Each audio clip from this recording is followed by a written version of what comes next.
आज हामी आर्थिक वर्ष 2083-84 को बजेट भाषणका मुख्य बुँदाहरूबारे कुरा गर्नेछौँ। तपाईँहरूलाई थाहा नै छ, जेठ 15 गते बेलुका 4 बजे अर्थमन्त्री डाक्टर स्वर्णिम वाग्लेले सङ्घीय संसदमा नयाँ बजेट प्रस्तुत गर्नुभएको थियो। यो बजेटले आगामी वर्ष सरकारको प्राथमिकता, योजना र देशको आर्थिक दिशालाई तय गर्ने भएकाले यसको प्रभाव हरेक नेपालीको जीवनसँग जोडिएको छ। अब हेरौँ यो बजेटका सबैभन्दा महत्त्वपूर्ण घोषणा र मुख्य हाइलाइटहरू के छन्।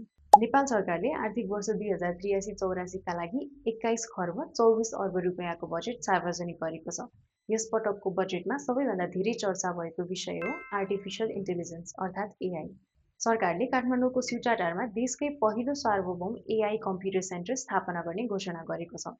हजारौं एआई प्रोसेसिङ युनिट खरिद गरी स्टार्टअप, अनुसन्धानकर्ता र उद्यमीलाई सहुलियतपूर्ण कम्प्युटिङ क्षमता उपलब्ध गराइनेछ। साथै विश्वका विभिन्न देशमा एआई क्षेत्रमा काम गरिरहेका कम्तीमा 15 जना नेपाली विज्ञलाई नेपाल फर्काएर योगदान गर्न आमन्त्रित गरिने भनिएको छ। फ्याक्ट्री निर्माणका लागि मातृभूमि कोष स्थापना गर्ने घोषणा पनि बजेटमा गरिएको छ। अब बजेटको समग्र तस्बिर हेरौँ। सरकारले आगामी वर्ष 5% आर्थिक वृद्धि हासिल गर्ने लक्ष्य राखेको छ। कुल बजेट 21 खर्ब 24 अर्ब रुपियाँ रहेको छ। ऊर्जा क्षेत्रमा ठूलो प्राथमिकता दिइएको छ। 1 खर्ब 14 अर्ब रुपियाँ ऊर्जा, जलस्रोत तथा सिँचाइ क्षेत्रमा विनियोजन गरिएको छ। विद्युत उत्पादन, प्रसारण र वितरणका लागि मात्रै 85 अर्ब 54 करोड रुपियाँ छुट्याइएको छ। आगामी वर्ष 1040 मेगावाट नयाँ बिजुली थपिने लक्ष्य राखिएको छ। पूर्वाधार विकासतर्फ 3 खर्बभन्दा बढी बजेट छुट्याइएको छ। काठमाडौँ तराई फास्ट ट्र्याक, पूर्व पश्चिम राजमार्ग, हुलाकी राजमार्ग र मध्य पहाडी लोकमार्गलाई तीव्र गतिमा अघि बढाइनेछ। सरकारले आगामी वर्ष 1000 किलोमिटर सडक कालोपत्रे गर्ने र 275 पुल निर्माण सम्पन्न गर्ने लक्ष्य लिएको छ। शिक्षा क्षेत्रमा 2 खर्ब 18 अर्ब रुपियाँ विनियोजन गरिएको छ। छात्रवृत्तिका लागि 8 अर्ब 60 करोड रुपियाँ छुट्याइएको छ। गेटास्थित शहीद दशरथ चन्द स्वास्थ्य विज्ञान विश्वविद्यालयमा एमबिबिएस सहित चिकित्सा शिक्षाका कार्यक्रम सुरु गरिने भएको छ। स्वास्थ्य क्षेत्रमा 1 खर्ब 1 अर्ब 95 करोड रुपियाँ बजेट विनियोजन गरिएको छ। बालबालिकाको क्यान्सर उपचार सरकारी अस्पतालमा निशुल्क हुने भएको छ भने नर्सिङ सेवामा खटिने स्वास्थ्य कर्मीहरूको लागि रात्रि भत्ता दोब्बर बनाउने भनिएको छ। श्रम तथा वैदेशिक रोजगार क्षेत्रमा 3 अर्ब 63 करोड रुपियाँ बजेट छुट्याइएको छ। वैदेशिक रोजगारीबाट फर्किएका युवाको सिपलाई उत्पादनसँग जोड्ने, अनौपचारिक श्रमिकलाई सामाजिक सुरक्षामा आबद्ध गर्ने तथा श्रम रजिस्ट्री अनिवार्य गर्ने योजना लिएको छ। कर प्रणालीमा पनि ठूलो परिवर्तन भएका छन्। आयकर छुट सीमा 5 लाखबाट बढाएर 10 लाख रुपियाँ पुर्याइएको छ।